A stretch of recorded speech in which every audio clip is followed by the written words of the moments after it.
एका महिलेने दाखवला, एका हाऊसवाईफने दाखवला आणि त्यांनी मला सांगितलं की जर तुला तुझ्या आयुष्यामध्ये काहीतरी करायचं असेल तर तू माझ्याकडे येऊ शकतो. आणि जसं तुम्ही आलात असं मला सुद्धा घेऊन गेले.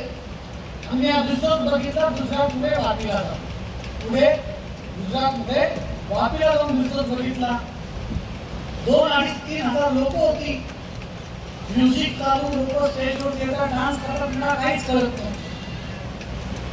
पण तुम्हाला सांगतो मित्रांनो, त्या स्टेजवरती एक ताई आली आणि त्या ताईने सांगितलं की माझं शिक्षण अंगुठाच्या, मी शाळेत कधी गेलेच नाही आणि मी हा बिझनेस करण्यापूर्वी गावागावामध्ये पार्टीमध्ये भाजी विकायचं काम करतो. आणि पार्टीमध्ये भाजी विकत असताना मी हा बिझनेस बघितला. मला कळलं काहीच नाही, एवढंच कळलं की याच्यात लोक पैसे कमवतात. आणि बिझनेस सुरू केला आणि बिझनेस सुरू केला आणि आज या बिझनेसमधून महिन्याचे लाख रुपये कमवते. तर या बिझनेसमध्ये येण्यापूर्वी मी भाजी विकायचे, तसंच माझा नवरा गावामध्ये ड्रायव्हिंगची नोकरी करायचा, गावामध्ये दुधाची गाडी चालवायची.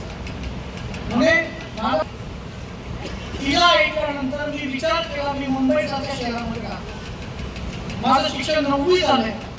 जर हा बिझनेस तिच्या लाईफमध्ये बदल घडू शकतो तर माझ्या लाईफमध्ये सुद्धा बिझनेस बदल घडू शकतो. मला बिझनेस माझ्या लाईफला बदलण्यासाठी व्यवस्थितपणे समजून घेतो. आज तुम्हाला या ठिकाणी बोललो, काही लोकांचा सत्कार झाला, काही लोकांनी आपले अनुभव सांगितले. त्यांना ऐकल्यानंतर कुठल्या कुठल्या व्यक्तीला पाहिल्यानंतर असं वाटलं असेल की हा व्यक्ती माझ्या हातात आहे. जसं मला वाटलं भाजीवाल्या बाईला ऐकल्यानंतर